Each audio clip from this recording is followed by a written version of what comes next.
Muy agradecido, hermano Juan David, y a través de tu persona saludo a todos los hermanos que en este momento están conectados de diferentes lugares de Colombia. Y es para mí muy grato estar con ustedes porque visité muchas veces el país de ustedes por muchas ciudades y conociendo a muchos hermanos. Así que desde aquí, a través de este medio, les abrazo, les bendigo y espero y me encomiendo en las manos del Señor para que su gracia me asista para hablarles la palabra del Señor. Juan David me ha pedido que tenga libertad para compartir acerca del libro de Daniel y he encontrado que una palabra importante, todo el libro es muy importante, pero una de las cosas que a mí me ha llamado la atención de Daniel es su oración. En ese sentido, entonces, escogí el capítulo 9, donde se registra la oración de Daniel por su pueblo, y ha llegado en su vida a un momento sumamente importante. Daniel, en este capítulo 9, Daniel tiene 83 años.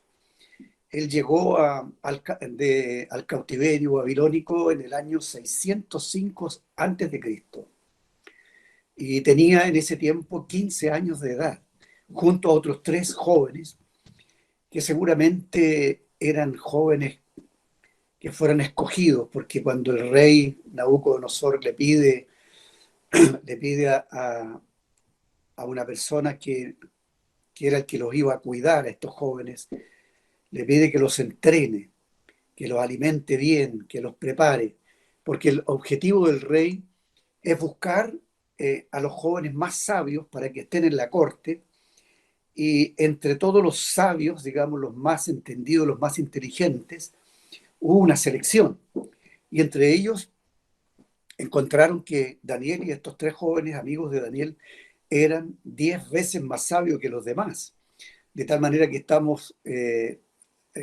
viendo la vida de una persona extraordinaria. Daniel vivió muchos años. El libro de Daniel fue escrito entre los 85 y 90 años de edad. Y el hermano Christian Chen, en uno de sus libros, unas conferencias que dio aquí en Chile a nuestros jóvenes, nos hablaba que hacía mucha importancia él en su tema cuando trató este libro con los jóvenes y hablándole a jóvenes precisamente, era trazar el camino de excelencia para los jóvenes, porque en la medida como somos fieles al Señor y nos guardamos y nos consagramos a Él, en esa misma medida vamos a ser preservados del mal, incluso del mal que muchas veces cuando llegamos a los 80 años o a los 90, si llegáramos a llegar a esa edad, nos hemos envejecido de tal manera que la parte intelectual se ha ido como desgastando. Entonces aquí tenemos a un hombre extraordinario que tiene una brillante capacidad intelectual que ha sido preservada hasta los 90 años. Y curiosamente, este hombre es el que, por así decir, su libro concentra, es como un punto de encuentro de todas las profecías del Antiguo Testamento. Así como el libro de Apocalipsis es como un punto de encuentro de todas las profecías del Nuevo Testamento. Entonces, también es un hombre de 90 años cuando escribe Apocalipsis, el apóstol Juan. De tal manera aquí tenemos dos hombres que desde la juventud caminaron con Dios y llegaron a una edad mostrando una integridad en todo sentido. Y esto fue algo maravilloso, digno de ser destacado.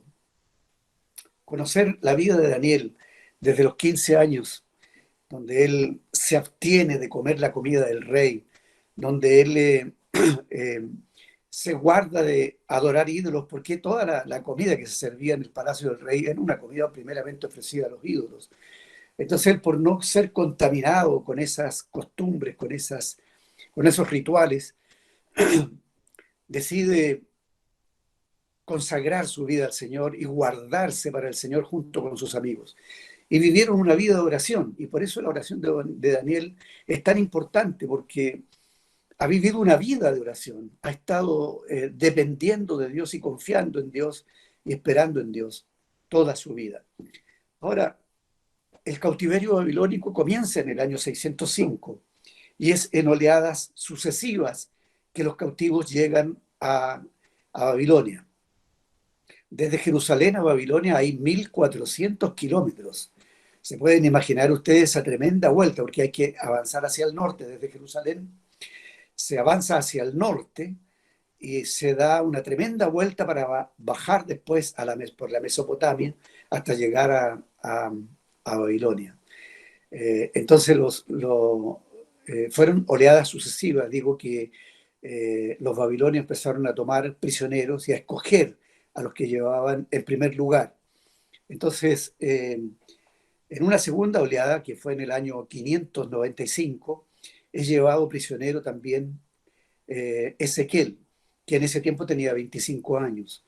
Y entre 10.000 personas que fueron escogidas para ser cautivos, y la mayoría de ellos, estos 10.000, era de la clase sacerdotal, de tal manera que Ezequiel, que es un joven que está haciendo el seguimiento de lo que es la escuela rabínica, a los 30 años se graduaban los rabinos, y le faltaba poco a Ezequiel para llegar a eso, cuando el Señor a los 30 años lo llama para que sea profeta y para enviarlo a su pueblo.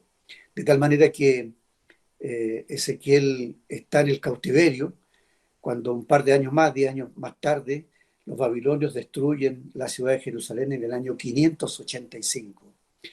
Cuando, eh, cuando Daniel se preocupa de contar los años en que Dios había anunciado a través de Jeremías la cantidad de años que su pueblo estaría cautivo, Daniel seguramente abrió el libro de Jeremías. Ahí mismo en el capítulo 9 está en letritas pequeñitas, está la indicación de a qué se refiere Jeremías. Voy a leer los primeros dos versículos del capítulo 9 de Daniel primero. Dice: en el año primero de Darío, hijo de Asuero, de la nación de los Medos, que vino a ser rey sobre el reino de los caldeos, en el año primero de su reinado, yo, Daniel, miré atentamente en los libros el número de los años de que habló Jehová al profeta Jeremías, que habían de cumplirse las desolaciones de Jerusalén en 70 años. Entonces ahí está esta cita de Jeremías en el capítulo 25, en letritas pequeñitas, la versión Reina Valera, estoy leyendo, Jeremías 25, 11. Entonces, al ir ahí a ese texto, vamos a leer lo que dice Jeremías. Primero voy a leer desde el 10. Dice: y haré que desaparezca de entre ellos la voz de gozo y la voz de alegría, la voz de desposado y la voz de desposada, ruido de molino y luz de lámpara. Toda esta tierra será puesta en ruinas y en espanto, y servirán estas naciones al rey de Babilonia 70 años. Y cuando sean cumplidos los 70 años, castigaré al rey de Babilonia y a aquella nación por su maldad, ha dicho Jehová, y a la tierra de los caldeos, y la convertiré en desiertos para siempre. Y traeré sobre aquella tierra todas mis palabras que he hablado contra ella, con todo lo que está escrito en este libro, profetizado por Jeremías contra todas las naciones. Después vemos que el capítulo 29, también en el verso 10, capítulo 29 de Jeremías, también dice algo al respecto de la caída de Babilonia. Dice, verso 10, porque así dijo Jehová, cuando en Babilonia se cumplan los 70 años, yo os visitaré y despertaré sobre vosotros mi buena palabra para haceros volver a este lugar. Porque yo sé los pensamientos que tengo acerca de vosotros, dice Jehová, pensamientos de paz y no de mal, para daros el fin que esperáis. Entonces me invocaréis y vendréis y oraréis a mí, y yo os oiré, y me buscaréis y me hallaréis, porque me buscaréis de todo vuestro corazón. Estas palabras yo creo que estaban muy interiorizadas en el corazón de Daniel. Cuando él dice que él miró atentamente en los libros el número de los años que el pueblo estaría cautivo, seguramente leyó esas palabras de Jeremías. Él mismo dice que está citando a Jeremías. De tal manera que aquí tenemos un modelo de hombre que ora, un modelo de hombre que permanece consagrado al Señor. Pasan los años y mantiene la integridad. Entonces aquí tenemos un modelo de hombre y podemos seguir a un hombre así y podemos ver qué cualidades tiene para llegar a tener esa cualidad de ser un hombre consagrado y que perdura en el tiempo con esa calidad de consagración. Es un hombre atento a las escrituras, atento a las profecías, atento al cumplimiento de la palabra de Dios. Es un hombre que toma en serio la palabra de Dios. Es un hombre que se preocupa, que estudia, que investiga. Es un hombre que pone su corazón, su mente, sus sentimientos y toda su pasión en la palabra de Dios. Y como consecuencia, al conocer al Dios de la palabra, conocer al Dios de la ley, al Dios de las profecías y al Dios de los siervos de Dios, entonces él ora confiado en ese conocimiento que tiene de Dios, en esa certeza que le han dado el cumplimiento de las profecías anunciadas hasta la época que él vivía. En el tiempo que él vivió, vamos a decir que, primero antes de eso, vamos a decir que la Biblia es un libro confiable que tiene un total de 1800 profecías y los libros proféticos son en total 17. Y estas 1800 profecías, esto es lo que estoy diciendo, lo tomo de un libro del hermano Christian Chen, que fue la persona que expuso esta palabra del libro de Daniel a nuestros jóvenes en Chile en una conferencia. Entonces, el hermano ahí cita de que haciendo un trabajo minucioso de seleccionar estas profecías, agruparlas, ordenarlas, sintetizarlas, llegamos a un total de 590 profecías que serían las más trascendentes, las principales, por así decir. De las cuales, fíjese bien, de 590, 570 profecías ya están cumplidas. Faltarían 20 profecías por cumplirse. Y el hermano compartió esta palabra por allá por el año 2012, sería 2014, no recuerdo bien. Él falleció hace 2 años, el hermano Christian Chen. A los 83 años falleció el hermano. Él era un científico de la NASA, un ingeniero nuclear, era una eminencia. Había estudiado en Harvard, había hecho clases en diferentes universidades, por lo tanto, los datos que él maneja son muy cuidadosos, los datos de un científico. Y él dice, el 97% de las profecías bíblicas están cumplidas. Un hombre de ciencia es un hombre de exactitud, es un hombre de una que ha buscado la excelencia en su vida. Y por lo tanto lo que está diciendo tiene mucho valor. Y él dice que el 3% de las profecías faltan por cumplirse.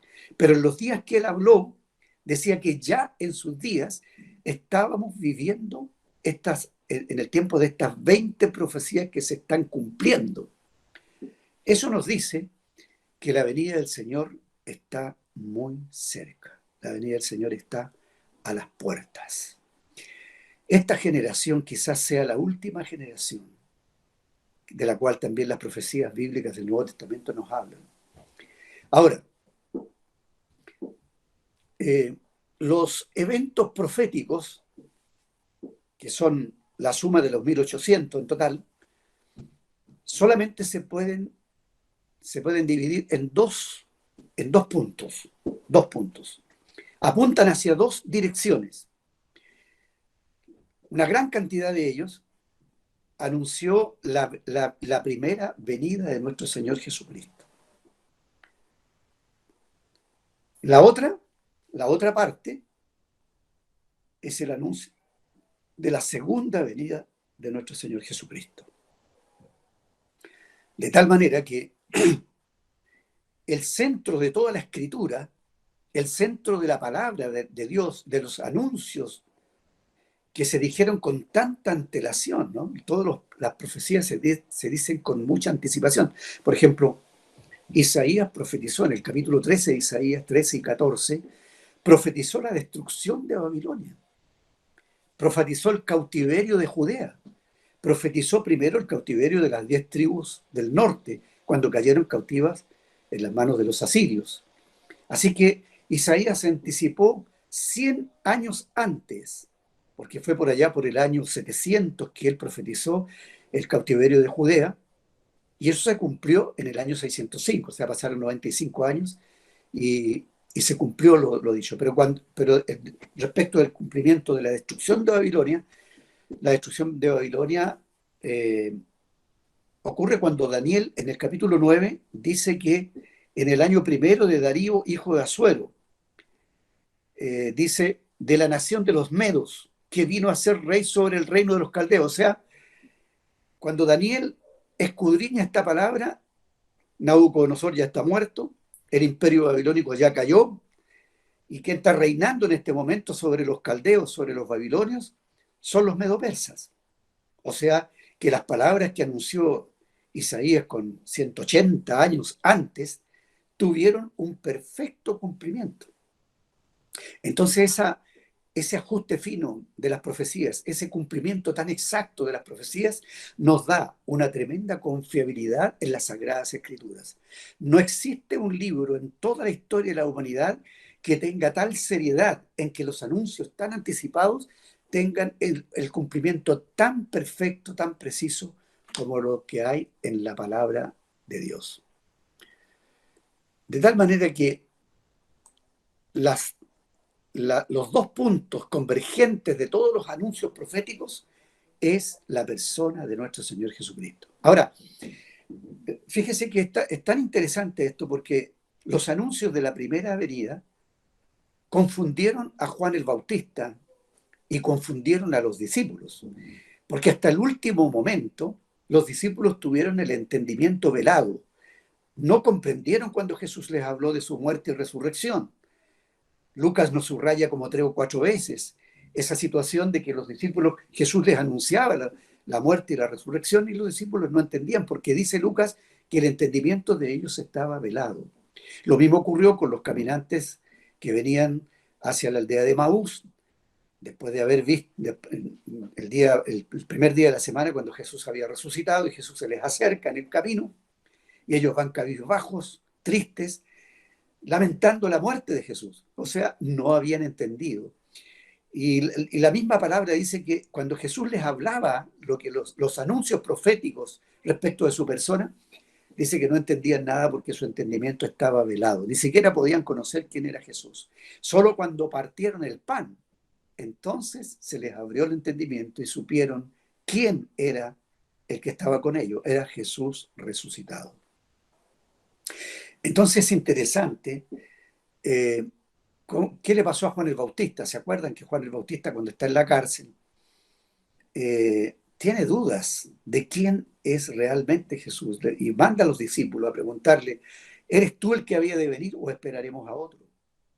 Y en ese instante Jesús hace todas las señales de los anuncios proféticos respecto de su persona, que cuando él mismo lo cita en Nazaret, en la lectura del libro de Isaías, el Espíritu del Señor está sobre mí, me ha ungido para dar buena nueva a los pobres, para sanar a los quebrantados de corazón, para dar vista a los ciegos, para dar libertad a los cautivos, a los oprimidos, y todo eso lo cita, y empieza el Señor, yo creo que demoró no sé cuánto tiempo, porque no dice cuánto se demoró en hacer todas esas señales, pero luego que las hace, envía la respuesta a Juan a decirle lo que los discípulos de él han visto y por lo tanto Juan seguramente se consoló porque pudo comprender que cuando en su mente se cruzaron las dos profecías, los dos tumultos de profecías, la primera venida de Cristo, ¿de qué habla? Del Mesías sufriente, del siervo sufriente, como lo anunció Isaías.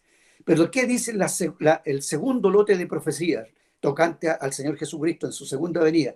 Que el Señor Jesús es el rey, el Señor reinante que vendrá para tomar los reinos del mundo.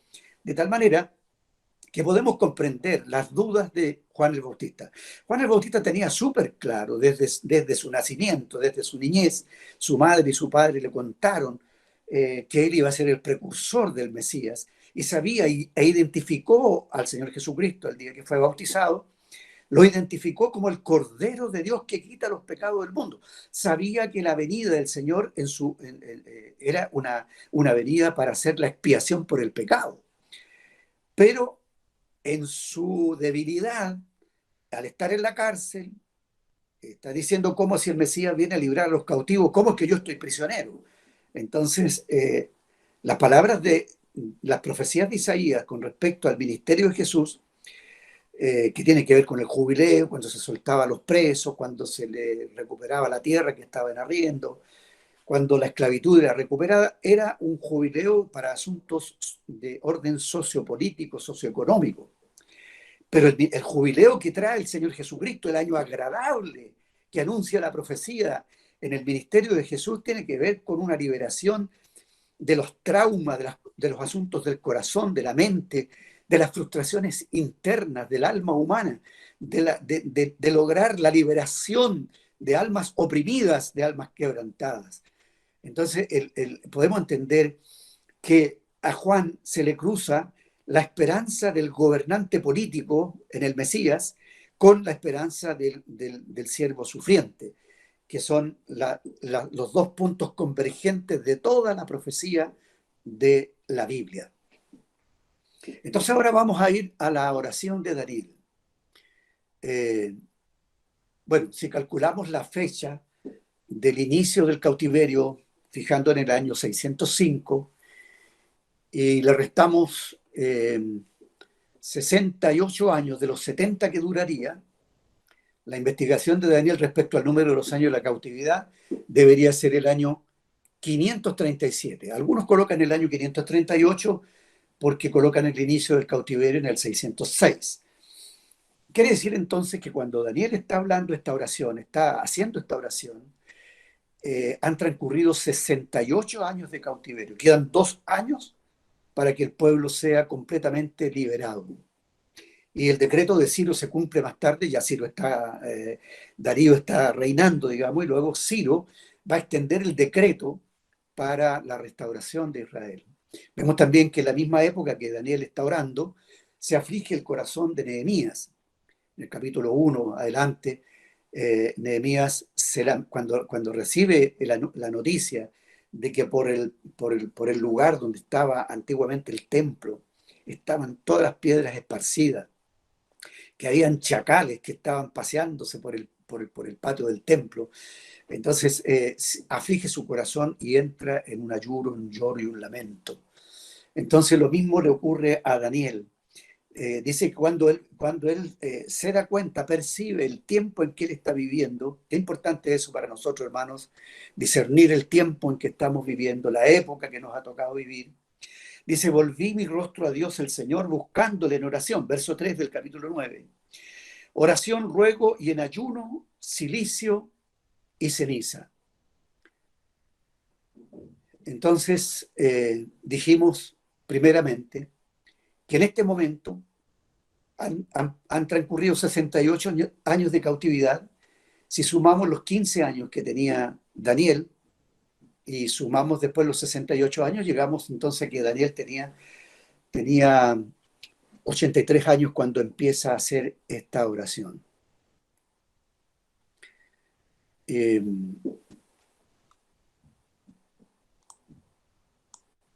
Vamos a ver entonces aquí los pasos que tiene la oración de Daniel.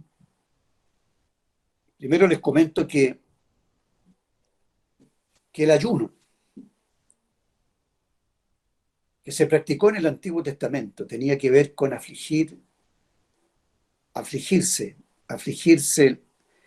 por entero, por así decir, entrar en un luto, en un duelo, en un dolor, para lo cual se abstenían de comidas, podría ser ayunos completos o parciales, y también se vestían con una vestimenta que se llama, vestirse de silicio significa colocarse una ropa áspera, una ropa incómoda.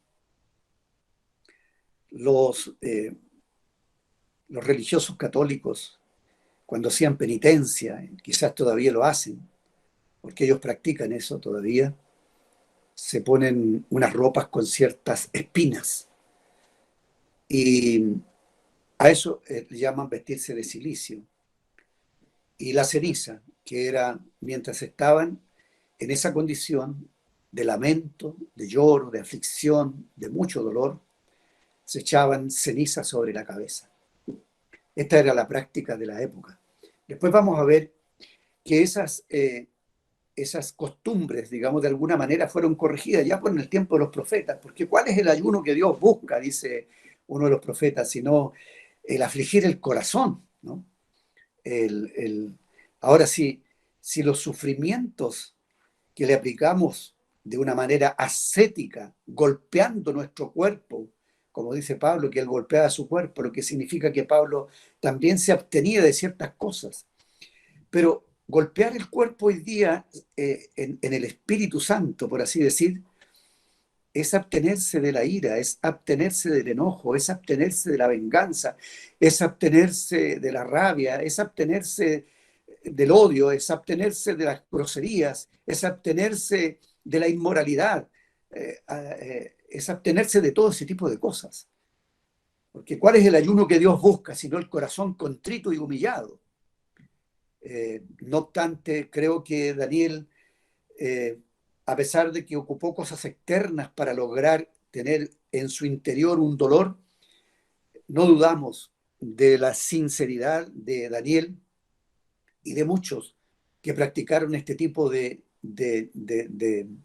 ejercicios, de ejercicios piadosos, por así decir, para lograr sentir el dolor por un pueblo que está aplastado, disperso, cautivo, un pueblo que está oprimido, un pueblo que está confundido, un pueblo que está castigado, sentir el dolor de ese pueblo y sentir la vergüenza que es objeto de las críticas de las naciones vecinas, porque estarán diciendo, ¿qué pasó con este pueblo? Tenían el templo que era una de las 7 maravillas del mundo, pero ahora está todo en el suelo. ¿Y dónde está su Dios? ¿Y dónde están sus profetas? ¿Y dónde están los milagros que conocimos de ese Dios tan grande? Y mire cómo está su pueblo. Entonces, sentir ese dolor, vamos a ver que Daniel se identifica con el pueblo.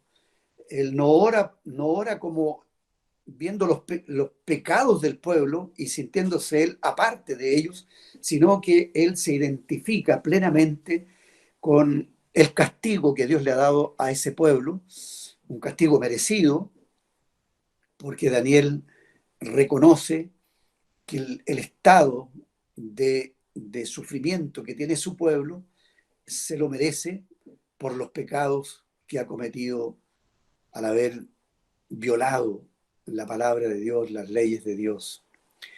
Entonces aquí vemos que Daniel empieza, primero que nada, invocando a Dios como un Dios grande.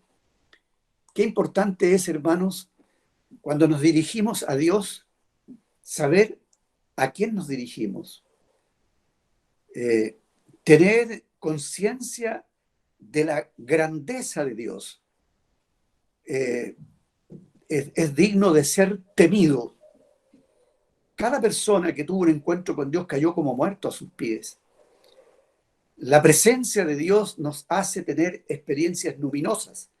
Lo luminoso es aquello que es inusitado, aquello que es desconocido, aquello que nos sobrecoge. aquello que nos impacta, que nos pone estupefactos frente a una situación desconocida y misteriosa.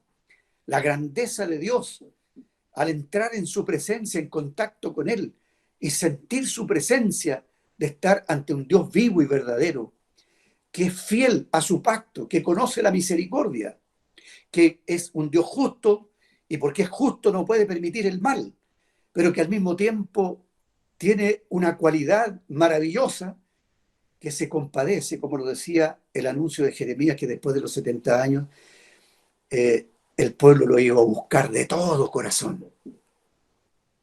Entonces, aquí, en este capítulo 9, Daniel invoca a Dios 7 veces con el nombre de las consonantes, Y, H, W, H, que no tienen vocales y que solamente conocemos su significado en español, que significa Dios es el que es, o yo soy el que soy, del verbo ser y del verbo haber al mismo tiempo.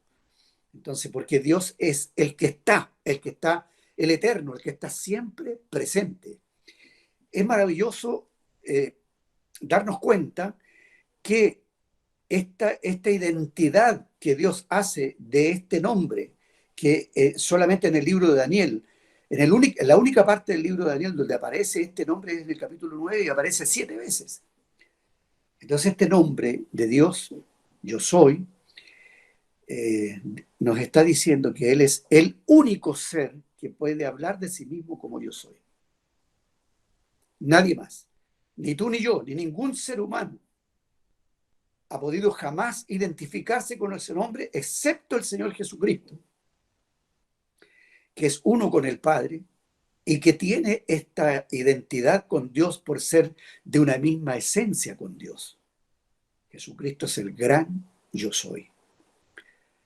Pero de los demás seres humanos, ninguno puede decir yo soy el que soy.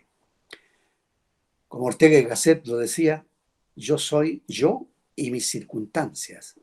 Porque ¿qué eres tú y qué soy yo? Lo mismo que decía Ortega y Gasset. Yo soy yo y mi circunstancia es lo que heredé de mis padres, de los genes, de la genética de mis padres, del ADN de mis padres, también de las cosas que he adquirido en los ambientes culturales, en los ambientes de amistades que he tenido, las costumbres que he tenido, las amistades que me han rodeado. Pero hoy día podemos añadir algo maravilloso, que nuestra circunstancia es la Trinidad, que nuestra circunstancia es tener acceso a la presencia de Dios y disfrutar en la presencia de Dios la cobertura de Dios, disfrutar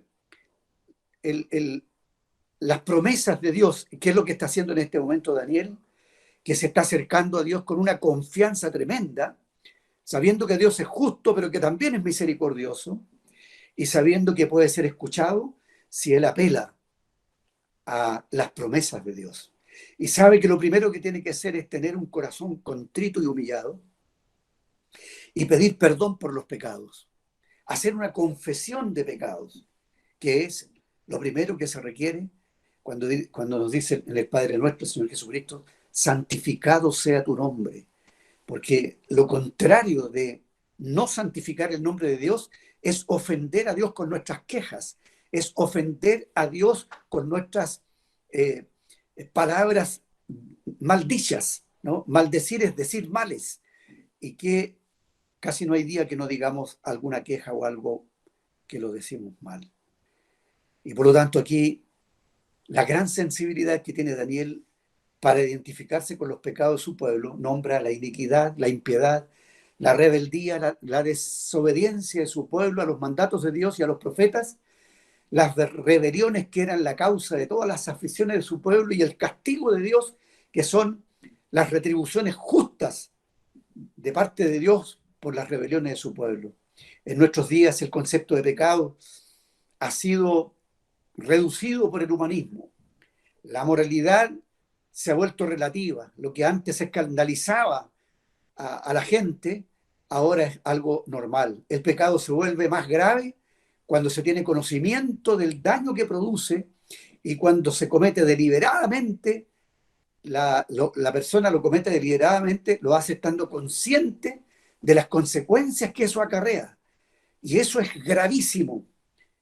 Y Daniel está consciente de que su pueblo, y él se incluye en ese pueblo, eh, diciendo que los castigos que está sufriendo su pueblo son castigos merecidos, porque lo que han hecho no lo han hecho por accidente, lo han hecho deliberadamente. El pecado de los judíos en ese sentido es mayor que el pecado de los gentiles. Y el de los cristianos, los pecados nuestros, son mayores, son más graves que los pecados de los judíos. Porque nosotros conocemos la Biblia entera. Ellos tenían una parte de la Biblia, nosotros la tenemos toda. Nosotros tenemos el Espíritu Santo morando en nosotros, ellos no tenían el Espíritu Santo morando en ellos. Nosotros tenemos el Evangelio, ellos no conocían el Evangelio. Nosotros tenemos al Señor Jesucristo con nosotros, por tanto, el que tiene más responsabilidad tiene, y eso lo dice y lo enseña la palabra, el libro de Santiago, que al que más se le da, más se le pide. Lo dice el propio Señor Jesucristo. De tal manera, hermanos, que la gracia inmerecida de la cual nosotros somos objeto conlleva una responsabilidad mayor que la que tuvo el pueblo judío. Así que, hermanos, seamos cuidadosos con eso. Daniel, en su oración,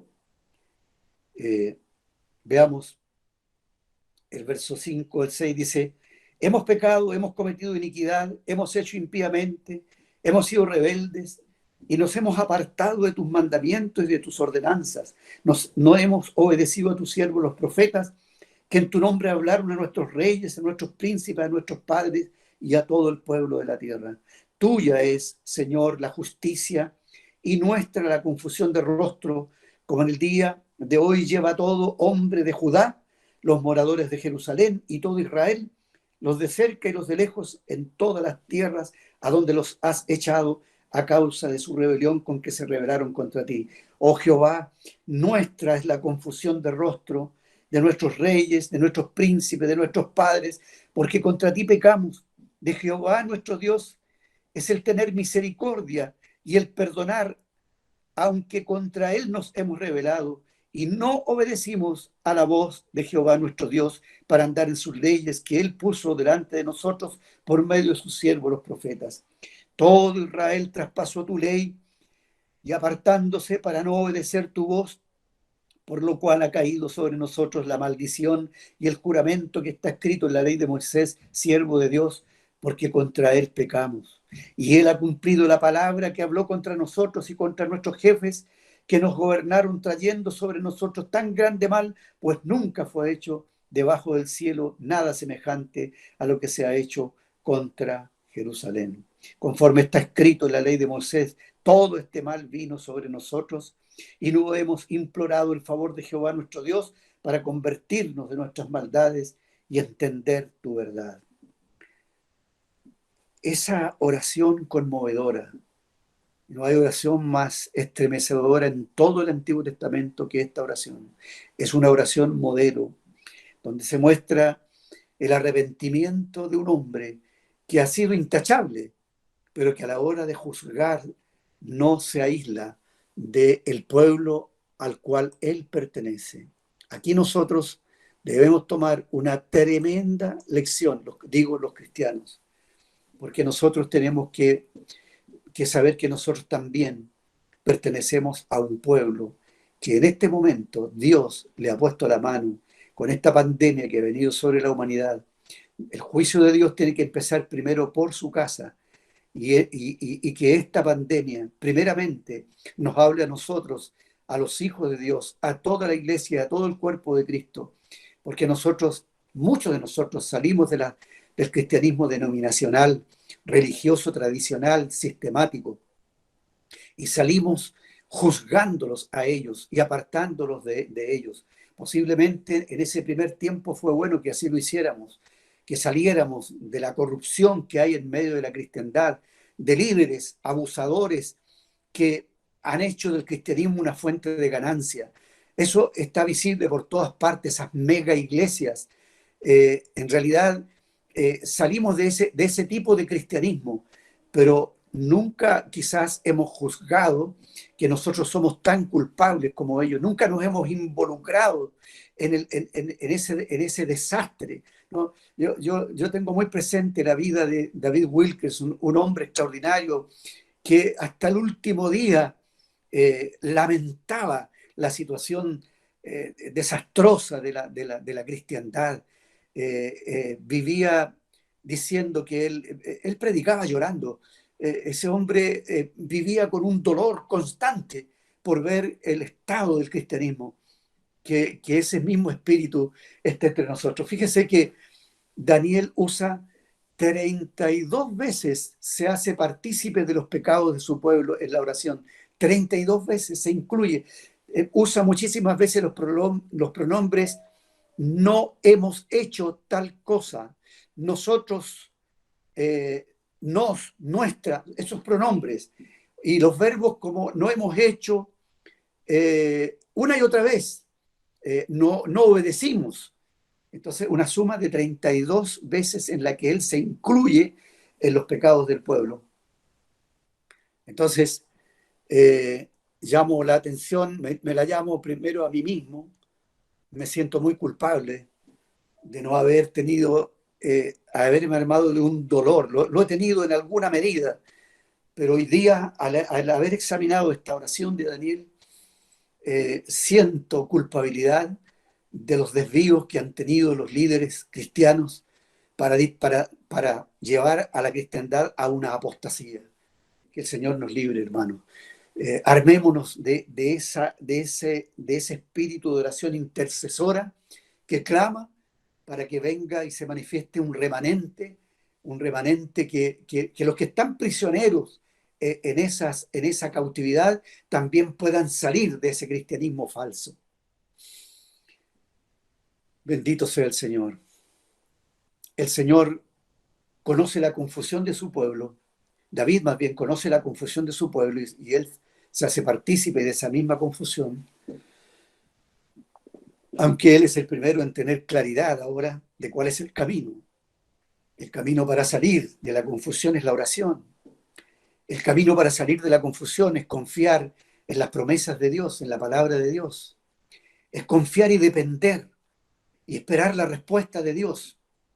Y es maravilloso que todas las cosas que Daniel pidió en esta oración, todas Dios las cumplió.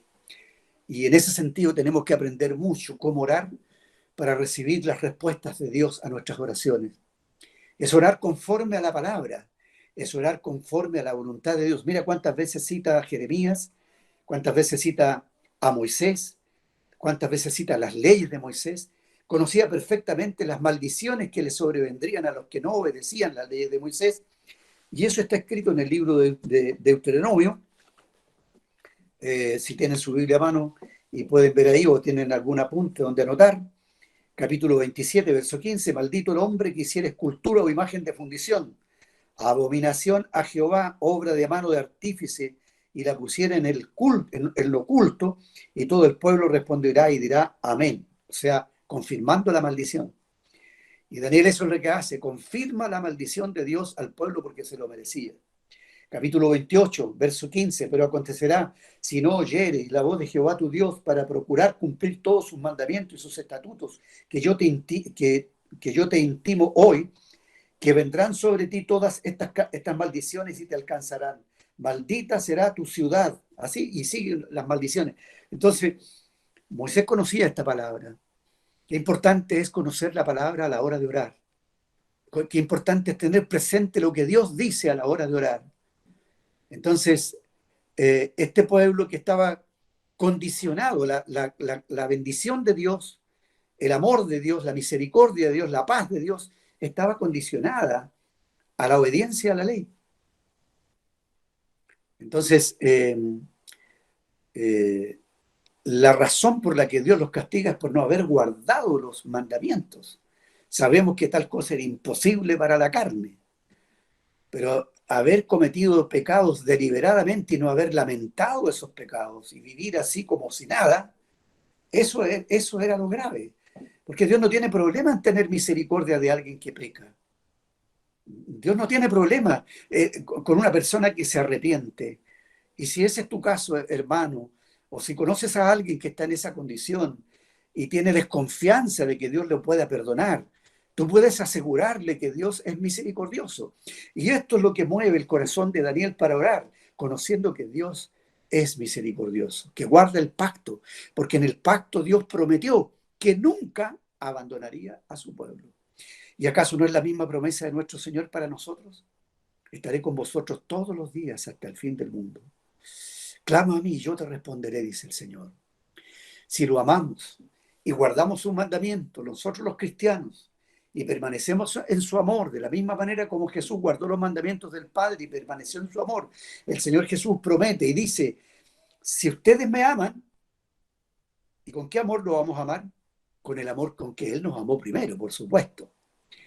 Y aquí nosotros entramos en una comprensión, digamos, de que a veces cómo se confunde el antiguo pacto con el nuevo pacto, cómo se confunde a veces la ley y la gracia, cómo a veces invocando una gracia de la cual nos desprendemos de los mandamientos de Dios, porque ese es el sistema de la ley, y hacemos caso omiso de la ley de Dios. Hay todo un estudio que hacer al respecto, pero sabemos que la justicia de Dios se cumple en nosotros, la justicia de la ley de Dios se cumple en nosotros que no andamos en la carne, sino en el Espíritu. Y sabemos entonces que existe una armonía entre la ley de Dios y la gracia, porque Jesús no vino para abolir la ley, sino para cumplirla. Y como Él encarnó la ley, Él es el cumplimiento de la ley, ahora el que tiene a Cristo tiene a aquel que es la ley misma. De tal manera que el espíritu de vida, que es la ley nueva que tenemos en nuestro corazón, es el régimen nuevo, nos llevará hacia el carácter de Dios reflejado en la ley. De tal manera que amar la ley de Dios, amar la palabra de Dios, identificarse con esas palabras tan hermosas del Salmo 119 que le claman a Dios que lo vivifique por su palabra, por sus mandamientos, por sus estatutos, por sus normas.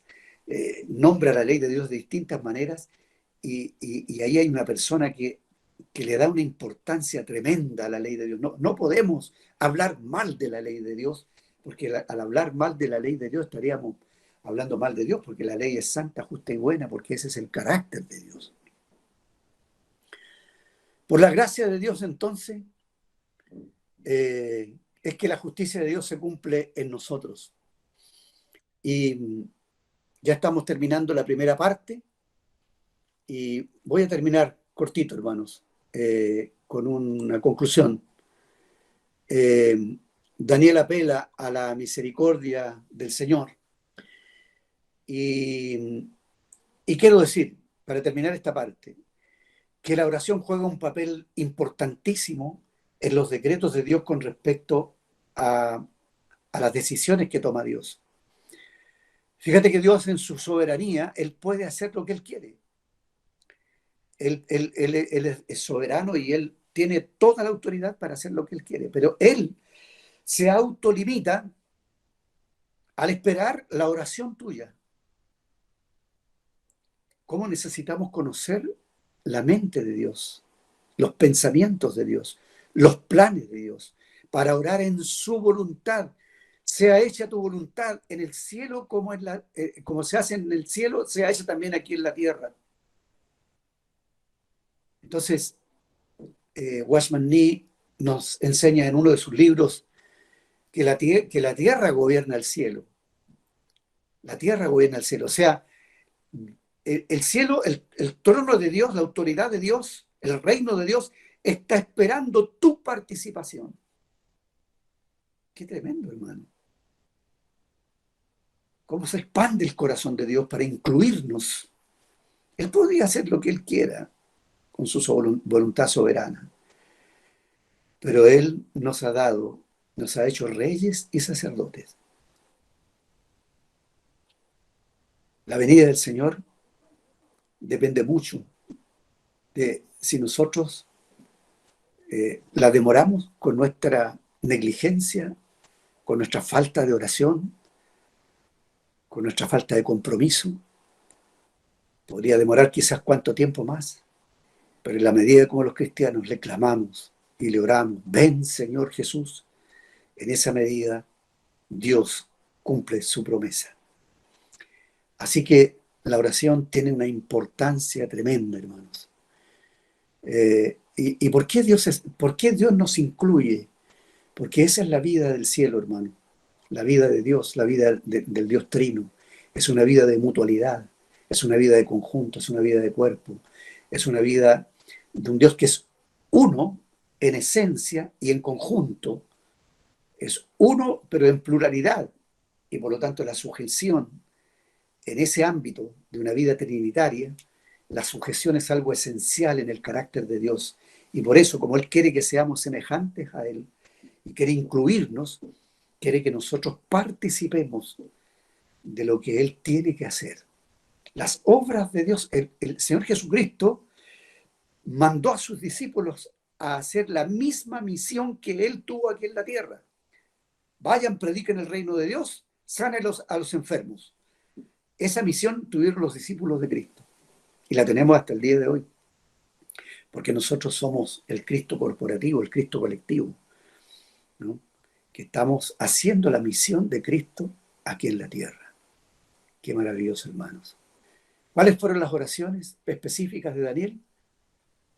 Fueron estas: que Dios aparte su ira, que Dios quite lo propio de su pueblo, que el nombre de Dios que era invocado en la ciudad que está arruinada, se levante la ciudad, que Dios restaure la ciudad, que Dios restaure el santuario donde su nombre era invocado, y que la gente, los pueblos vecinos, las naciones vecinas puedan volver a alabar al Dios de los judíos, de los israelitas, porque era el Dios de toda la tierra, de todas las naciones, y que tenía su gloria en el lugar donde era invocado. Así que la carga de Daniel es volver a Dios glorificado y posicionado en su santo monte. Bendito sea el Señor. ¿No es acaso nuestra oración hoy día ver a Dios en Sión, ver a Dios en la iglesia, ver a Dios manifestado en el Israel espiritual, en el Israel de Dios, que es la iglesia hoy día, columna y baluarte de la verdad? ¿Cómo no va a ser doloroso para nosotros cuando el nombre de Dios es blasfemado entre los que no creen por culpa de pastores sinvergüenzas, pastores que no son pastores, sino son lobos vestidos con piel de ovejas? Que el Señor ponga también esta misma carga en nuestros corazones, amados hermanos. Termino aquí para dar lugar a preguntas, a ese tiempo que ahora dejo al hermano Juan David con esta parte de la reunión. Gloria al Señor, hermanos. Amén, amén. Gloria al Señor por este tiempo y por este espacio. Le damos gracias al Señor por permitirnos escuchar esta sesión. Hermano, hay algunas preguntas que los hermanos hicieron en el chat. Voy a leer algunas de esas preguntas. Voy a leerla una por una. La primera pregunta sería, en su opinión y teniendo en cuenta la oración de Daniel, en el tiempo actual, ¿cuál debe ser la actitud a tomar por la Iglesia de Jesucristo? Como ya lo he dicho, hermanos, el mismo sentir de Daniel, incluirnos en los pecados del pueblo de Dios, no separarnos, no juzgarlos a ellos, sino que sí podemos juzgar el pecado, podemos juzgar la maldad, pero no olvidarnos que entre ellos hay un pueblo de Dios que está engañado y que tenemos que rogar para que el Señor libere a los que están cautivos en Babilonia. La religión hoy día es una tremenda Babilonia. Vea que el capítulo 17 de Apocalipsis presenta a la Babilonia religiosa, que es la madre de todas las religiones de la tierra. Entonces, ¿por qué le llama ramera, madre de las rameras?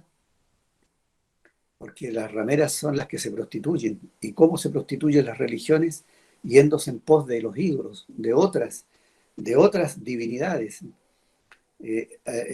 Hoy día en la cristiandad religiosa opera Mamón, y los predicadores hablan de este Dios encubiertamente, porque lo que le ofrecen a la gente son bendiciones, mejor estatus, dinero y cosas por el estilo.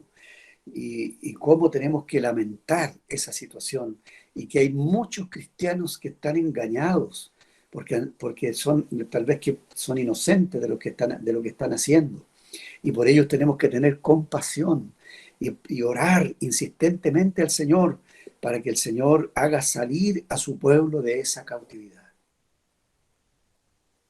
Amén.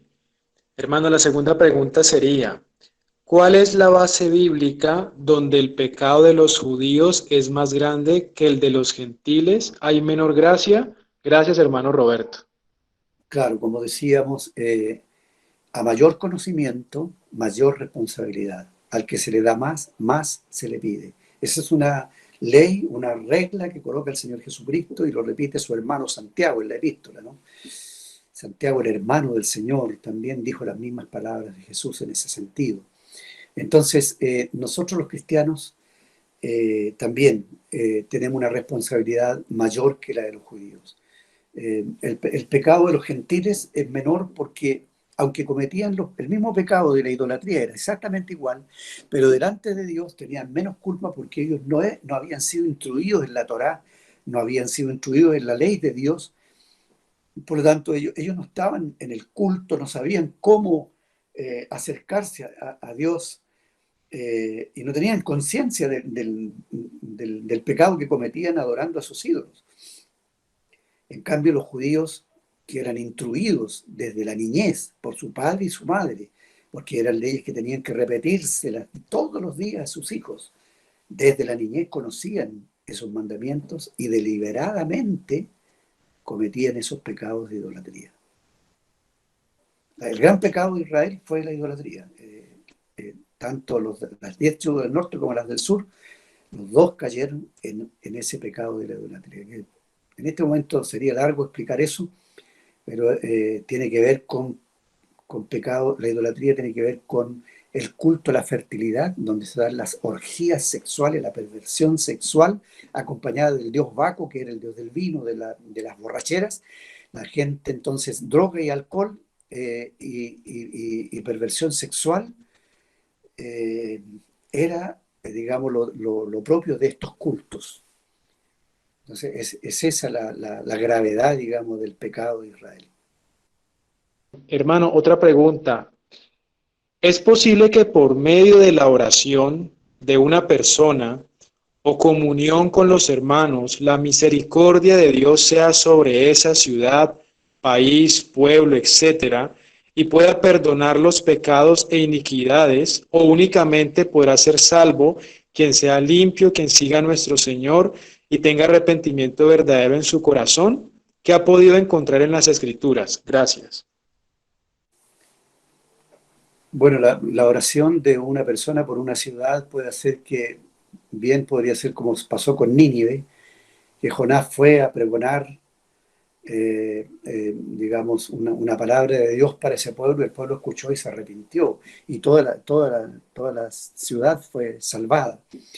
Eh, Han habido épocas de grandes avivamientos, donde países enteros han caído postrados a los pies del Señor. Entonces, es posible que un avivamiento comience con una persona o con un par de personas, como le dice el Señor, donde hay dos o tres congregados en mi nombre. Entonces, es plausible, digamos, de que Dios es, pero también hemos sabido en este tiempo que no tendríamos que estar orando por un avivamiento en este momento. Tendríamos que estar orando por un arrepentimiento, que el pueblo de Dios se vuelva, que el pueblo de Dios sea liberado de la cautividad, de ese daño en que está prisionero. Creo que la carga de oración en este tiempo tiene que ser por una restauración de ese remanente que está prisionero en lugares extraviados.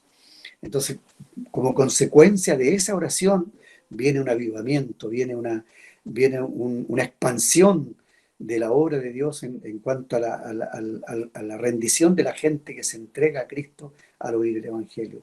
Mientras no haya arrepentimiento, no va a haber avivamiento. Amén. Amén, mi hermano. La siguiente pregunta es, hablando de pecado, me gustaría conocer su postura acerca del por qué Adán pecó una sola vez y el Señor lo sacó del huerto y luego observamos su clemencia a lo largo de los siglos. Sí, primero hay que observar quién era Adán antes de caer y cuánto tiempo pasó en el huerto con Dios, cuánto tiempo recibió las enseñanzas, la comunión con Dios, hablaba cara a cara con Dios y conoció que Dios no era un individuo, conoció que Dios era un Dios trino, conoció que, que Dios hacía presente por la palabra y por su espíritu. Él conoció, porque él no tenía, Adán no tenía el pecado morando internamente. Él no fue creado con pecado. Él fue creado con una libre determinación, con una posibilidad de autodeterminación. Se llama libre albedrío. Fue creado de esa manera. Y por lo tanto, esa naturaleza de Adán, previa a la caída, no tenía la inclinación hacia el pecado. Entonces, el mal estaba afuera, el mal estaba en la serpiente, el mal estaba, y Dios se lo advierte, no comas de ese árbol, porque el día que de él comieres, ciertamente morirás.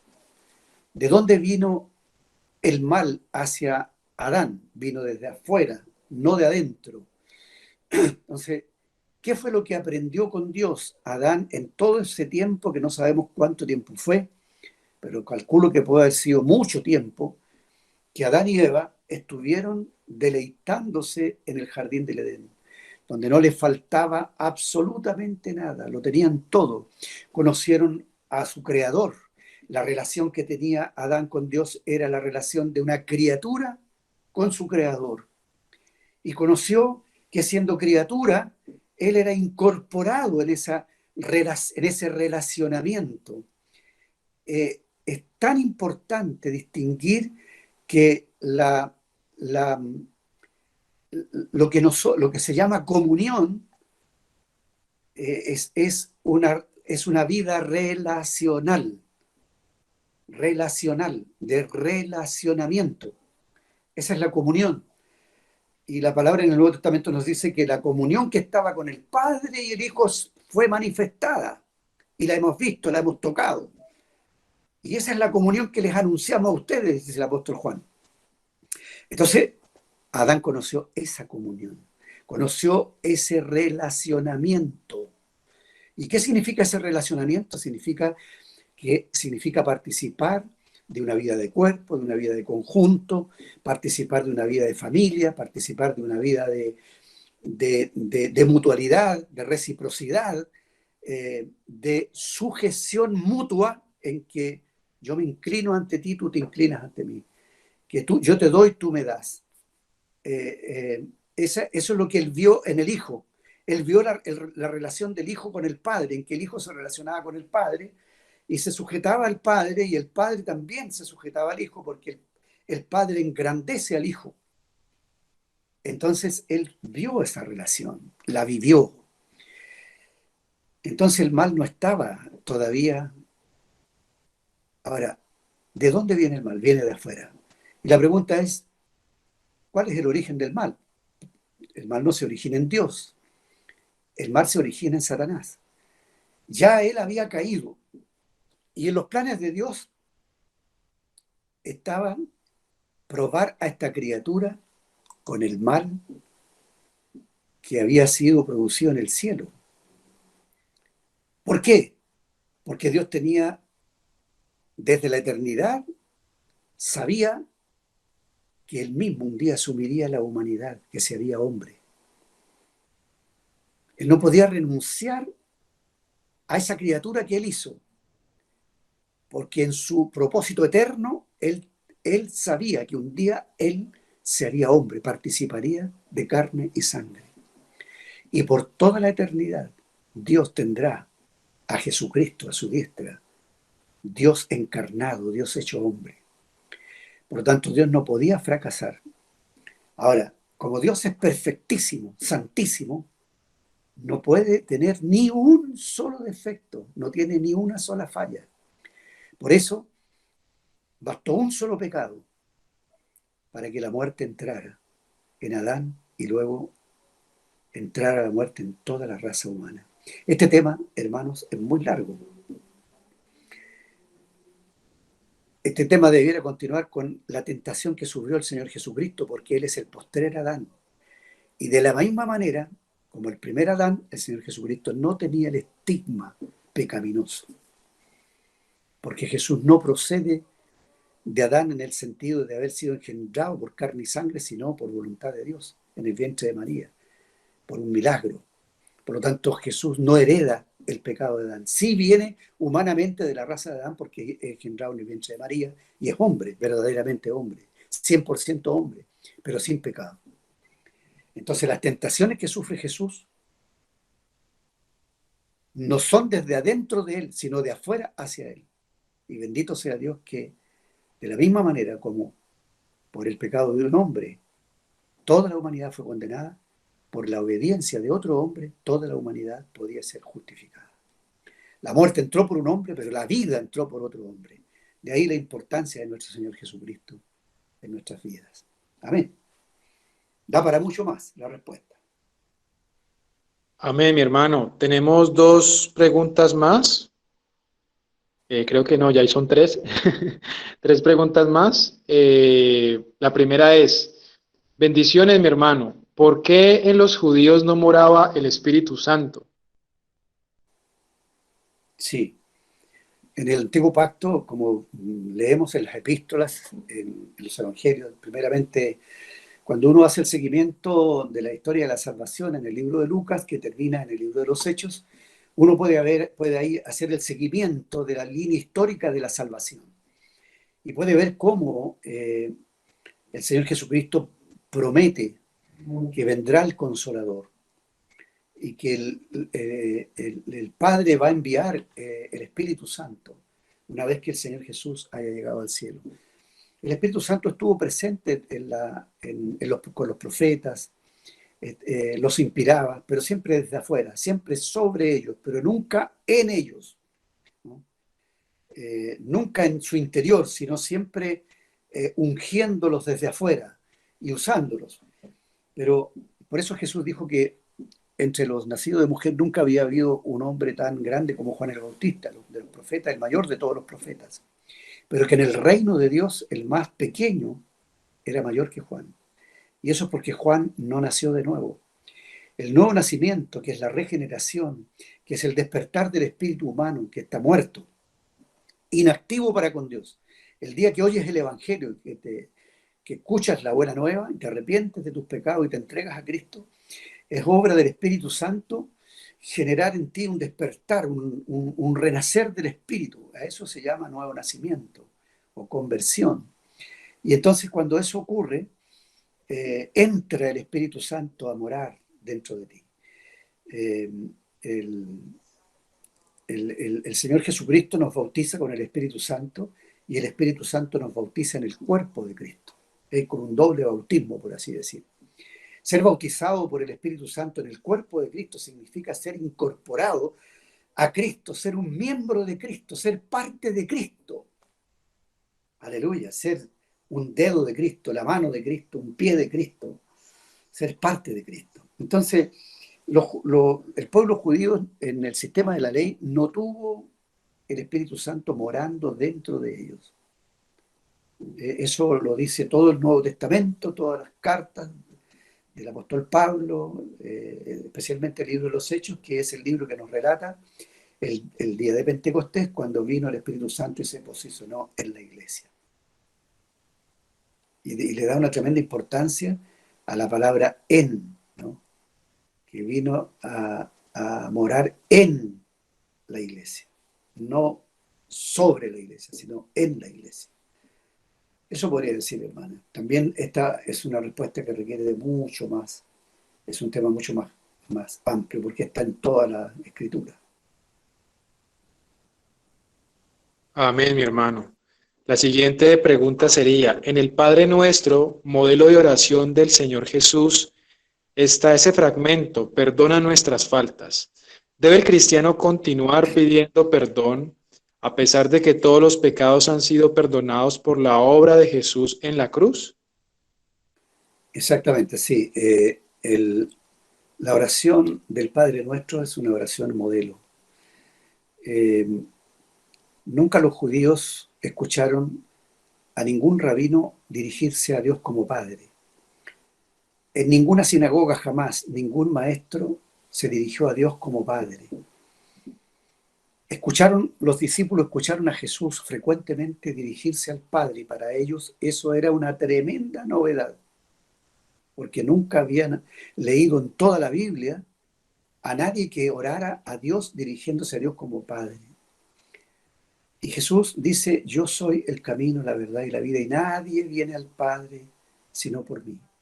Yo soy en el Padre y el Padre es en mí. Y Felipe le dice, Señor, muéstranos al Padre y nos basta. Y Jesús dice, tanto tiempo estoy con vosotros y todavía no te das cuenta que el que me ha visto a mí, ha visto al Padre. Qué tremenda importancia le da Jesús al Padre, que los cristianos se relacionen con Dios como Padre. Y en ese sentido, entonces, cuando los discípulos les dicen, Señor, enséñanos a orar, Jesús les responde con esa oración, Padre nuestro. Y mira, Padre nuestro, no es Padre mío. Cuando nos dirigimos a Dios, estamos representando a todo el pueblo de Dios. Padre nuestro, que estás en los cielos, o sea, el ámbito celestial. Entramos al ámbito celestial. Venga tu reino, es decir, una renuncia a mi propio reino. Porque cuando tú no has renunciado a tu propia autodeterminación que tienes, a tu libre albedrío, y usas tu libre albedrío para lo que tú quieres, estás pecando. Pecamos a cada momento. Entonces, la única manera de ser liberados del dominio del pecado es pedirle a Dios que venga su reino a nuestras vidas.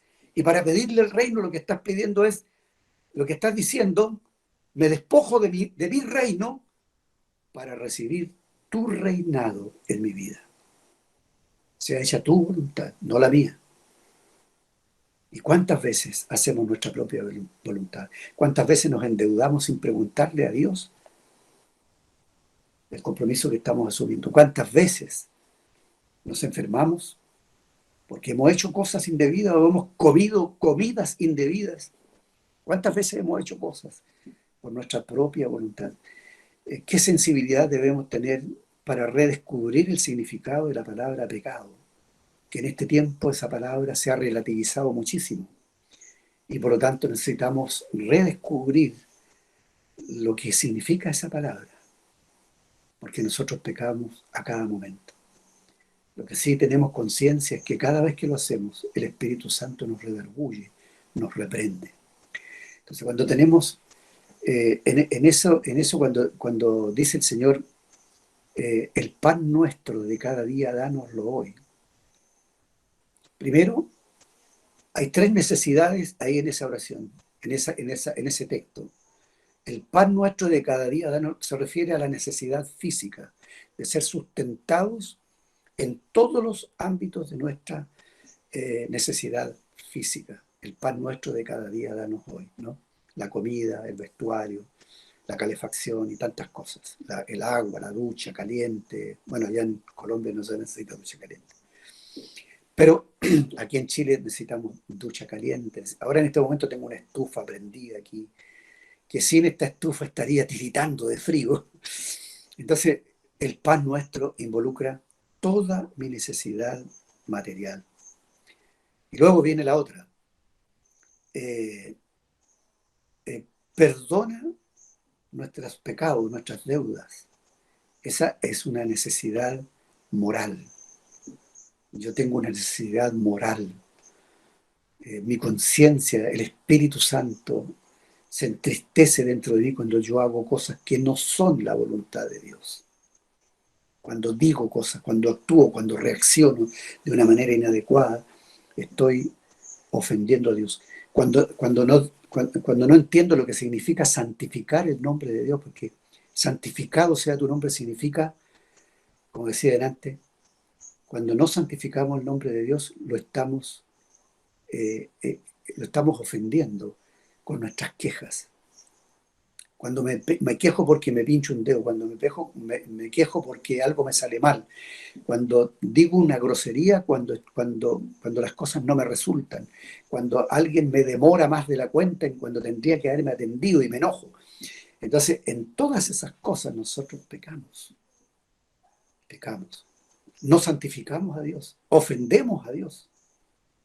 Entonces ahí hay una necesidad moral, que cuando le pedimos perdón a Dios, estamos asumiendo que no estamos siendo semejantes a Dios en nuestra manera de ser. Y la tercera es una necesidad, eh, digamos, eh, es una necesidad espiritual, por así decir, ser libre. Más bien esta necesidad de pedir perdón es una necesidad espiritual, porque necesito tener paz con mi corazón y con mi conciencia. Por lo tanto, es una necesidad espiritual. Y la otra, la tercera, cuando dice, líbranos del mal, líbranos de la tentación, esa es una necesidad que tiene que ver con la moral, porque la tentación es hacernos caer en una inmoralidad. Y eso es lo que hacen los demonios, el diablo, lo que pretende hacer que nosotros caigamos. Así que esas tres peticiones, hermanas, cubren toda nuestra necesidad. Una necesidad Ahora, una es presente, la otra es pasado y la otra es futuro. La que es presente es el pan de cada día. La que es pasado es perdona los pecados que cometimos. Y la que es futura es no nos dejes caer en el futuro, mañana, más rato, no me dejes caer en la tentación. Amén.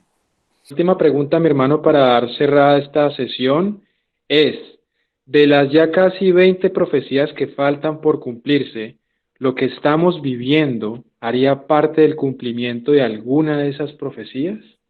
Sí, lo que es el gobierno mundial es una profecía, que finalmente el reinado va a quedar en 10 reyes, en 3 y al final en uno. Ese es un proceso que estamos viviendo en este momento. Creo firmemente que lo que está ocurriendo, esta pandemia que fue inventada, que no es producto de algo natural, sino de algo inventado en los laboratorios, no es otra cosa que el poder de la gente que tiene el poder económico en el mundo, entre ellos George Soros, que es una persona que aparece mucho en las noticias, en las noticias, no de las noticias formales, sino de las informales, y esa persona tiene una mente diabólica. Esa persona hizo una institución, una fundación, donde promueve la libertad de género, la identidad de género, promueve eso en todas partes, promueve también muchas cosas, o sea, los 17 puntos que tiene la agenda del 2030, del 2030, tiene 17 puntos la agenda de la ONU. Quienes están detrás de esos 17 puntos son estas familias poderosas que son los Illuminatis. Entonces, el mal en el tiempo final, según anuncia la Escritura, el mal se multiplicará. También lo que se anuncia en el Apocalipsis son los juicios de Dios que caerán sobre la tierra como producto del aumento de la maldad. Nunca se había visto tanta maldad en la tierra como la que se ve en estos días. De hace mucho tiempo que se está diciendo que hay una intención maligna de disminuir la población mundial. Y entonces esta pandemia obedece a eso. Podría decir muchas cosas más que podrían caer en la categoría de una información informal, ¿no? Y de hecho lo son. Ahora hay que discernir cuáles de toda esta información que está corriendo por detrás, por así decir, concuerda con las escrituras. Y yo creo que concuerda plenamente. La maldad se ha multiplicado.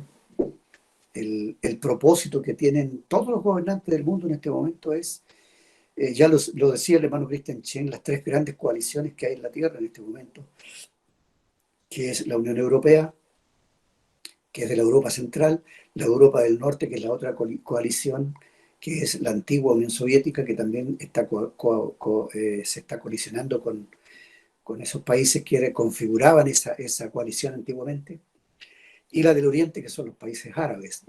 Entonces las tres están unidas por tres cosas que las distinguen: la religión, la economía y la política. Esas son las tres cosas. Y la Babilonia del Apocalipsis 18, que es la Babilonia política, esa Babilonia también tiene exactamente los tres principios: la economía, la política y la religión. Entonces, ¿cuál es la religión de la Unión Europea? Es el ecumenismo. ¿Cuál es la religión de la Europa del Norte? Es el materialismo. ¿Y cuál es la religión del Oriente? El islamismo. Entonces, ¿cuál es la economía? El libre mercado. ¿Y cuál es la política? El gobierno mundial. Entonces, todas esas cosas que estoy diciendo concuerdan con las profecías que están dentro de las 20 que tienen que cumplirse.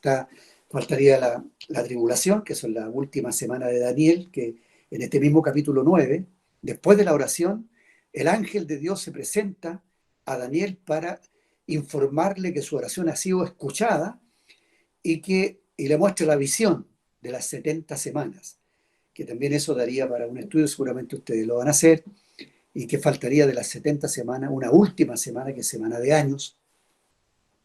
El hermano Cristian Chen hace unos cálculos extraordinarios con respecto a los años, que como Juan David tiene el libro y lo está leyendo, seguramente él les va a informar también de esos cálculos que hace el hermano del cumplimiento del tiempo, ¿no? Y a través de esta figura de los 1260 días, que son 3 años y medio, de los 42 meses, que son 3 años y medio, y eso lo llevamos a que sean, en vez de que sean días, 1260 días, en 1260 años, si sacamos la cuenta, desde el anuncio del decreto de Ciro hasta nuestros días, se han sumado dos veces los 1260 días o 1260 años, más de 2520 años. Entonces esa precisión, digamos, hace que nosotros veamos que esos cálculos, esas profecías que están de manera simbólica, si las estudiamos cuidadosamente, vamos a ver que estamos en el pleno cumplimiento de esas profecías. Amén. Amén, mi hermano, gloria al Señor. Bueno, mis hermanos, damos por culminada la sesión de preguntas para entrar a la segunda sesión con nuestro hermano. Voy a dejar mi número allí en el chat para aquellos que quieran ponerse en contacto conmigo, entregar el material del hermano Christian Chen y demás. Hermano, está en libertad para continuar. Evangelio de Lucas. Y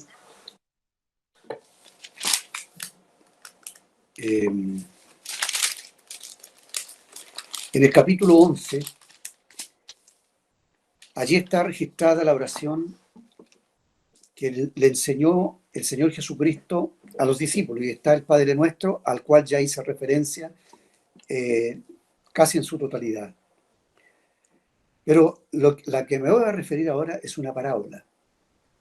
La parábola dice, capítulo 11, versos 6 adelante: porque un amigo mío, el 5 dice, les dijo también, ¿quién de vosotros que tenga un amigo va a él a medianoche y le dice: amigo, préstame 3 panes, porque un amigo mío ha venido a mí de viaje y no tengo qué ponerle delante? Y aquel, respondiendo desde adentro, le dice: no me molestes, la puerta ya está cerrada y mis niños están conmigo en cama, no puedo levantarme y dártelos. Os digo que aunque no se levante a dárselos por ser su amigo, sin embargo, por su importunidad se levantará y le dará todo lo que necesite. Y yo os digo, pedid y se os dará, buscad y hallaréis, llamad y se os abrirá, porque todo aquel que pide recibe, y el que busca halla, y al que llama se le abrirá. ¿Qué padre de vosotros, si su hijo le pide pan, le dará una piedra? O si pescado, en lugar de pescado, le dará una serpiente? O si le pide un huevo, le dará un escorpión. Pues si vosotros siendo malos sabéis dar buenas dádivas a vuestros hijos, ¿cuánto más vuestro Padre Celestial dará el Espíritu Santo a los que se lo pidan? Primero, para ser bien breve, 3 amigos hay aquí en esta parábola. El primer amigo está en su casa. El segundo amigo llega de improviso, llega tarde a la medianoche, sin aviso alguno, pero este amigo, el primer amigo que está en su casa, le recibe, lo quiere atender, pero no tiene comida para ofrecerle, no tiene pan. El pan era indispensable para acompañar la comida, de tal manera que se acuerda que tiene otro amigo, y un vecino que es amigo suyo.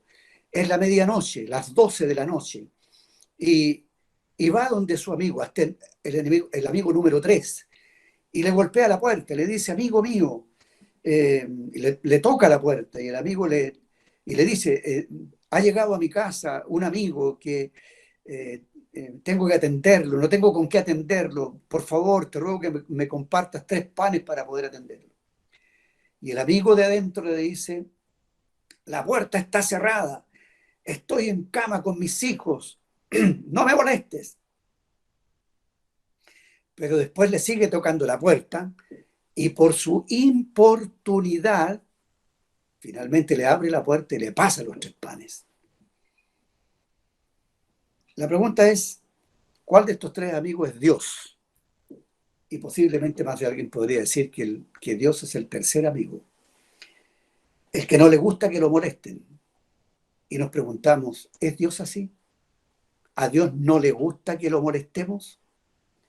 ¿O tenemos que ser tan importunos que tenemos que armar una especie de cadena de oración con muchos hermanos para que Dios nos responda una oración? Posiblemente que en algunos momentos haya que hacerlo, pero tendrá que ser siempre así. Que Dios se resiste tanto, es tan renuente a que le pidamos las cosas que necesitamos, que Él se demora en responder, que se tarda en responder, que Dios no le gusta que lo molestemos, que cuando oramos a Él, a Dios le sentirá lo que sentirá un papá cuando un niño llora y sentirá a veces molestia. ¿Así es Dios?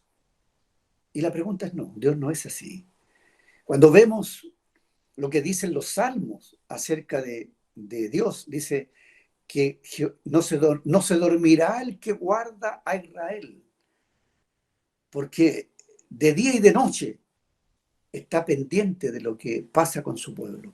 ¿Cuánto más también con nosotros, sus hijos, los cristianos, que nos ha hecho la adopción, la filiación, que nos ha hecho sus hijos?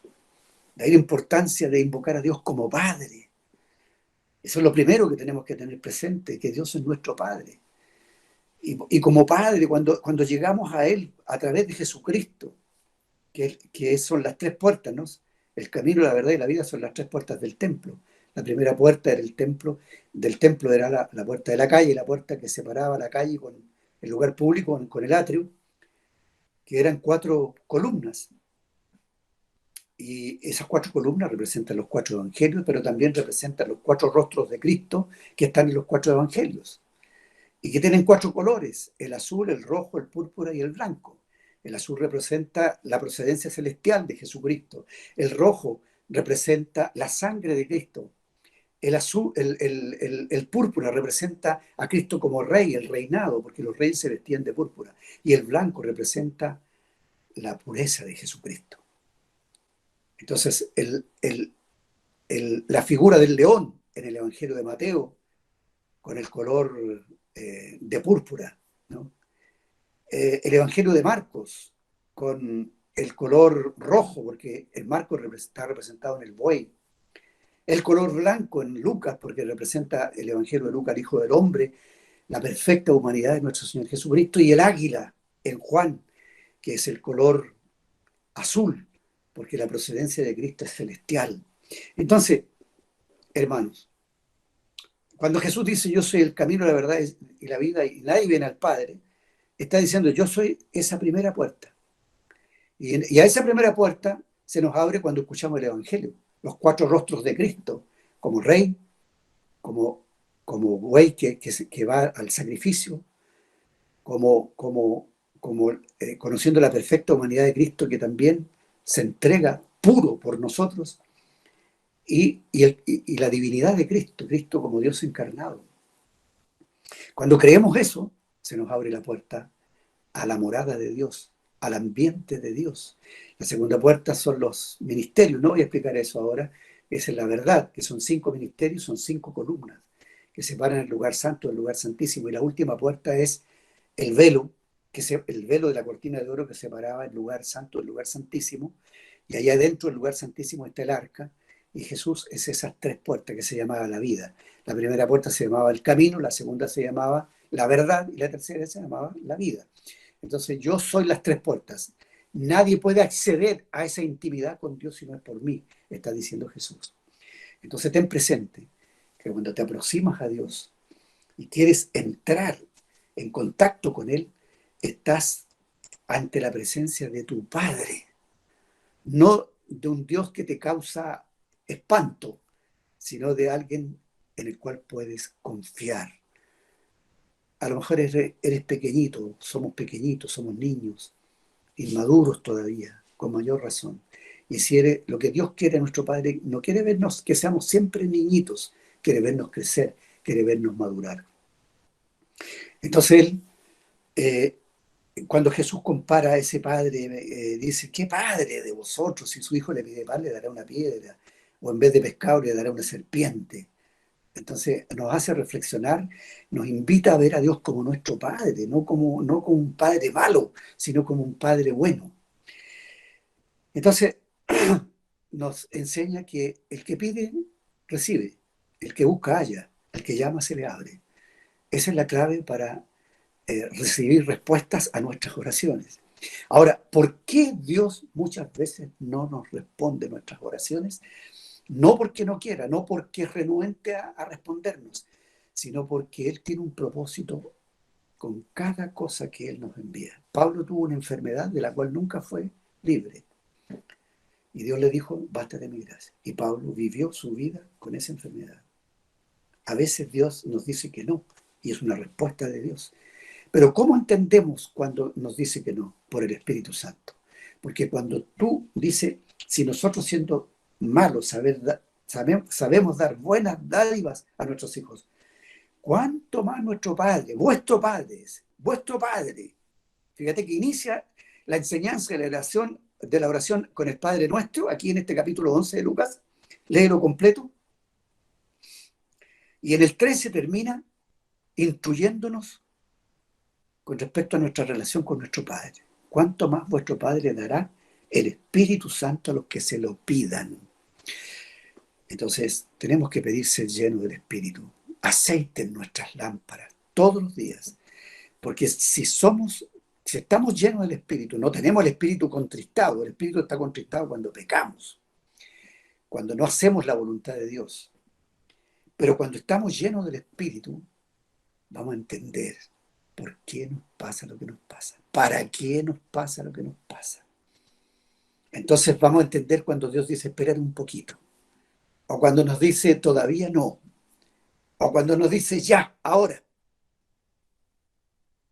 Dios nos responde de distintas maneras.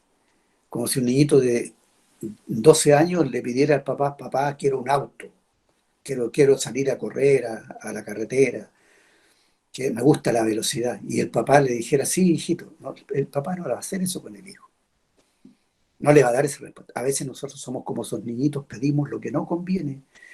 Y Santiago nos dice, pedís y pedís mal, porque no sabéis pedir. Entonces, ¿quién nos enseña a orar? ¿Quién es el que gime dentro de nosotros? El Espíritu Santo gime dentro de nosotros, y el Señor Jesucristo gime a la diestra de Dios a cada momento por nosotros, intercede por nosotros. Así que tenemos 2 intercesores, uno adentro y otro allá arriba en los cielos. Así que, hermanos, no pensemos que Dios se molesta cuando oramos. Al contrario, Dios quiere escuchar tu oración. Que Dios te bendiga. Hasta aquí esta palabra. Ha sido un placer compartir con ustedes. El Señor dirá cuándo será otro momento en que nos podamos volver a encontrar. La paz de Cristo, la gracia de Dios, sea con todos ustedes, amados hermanos.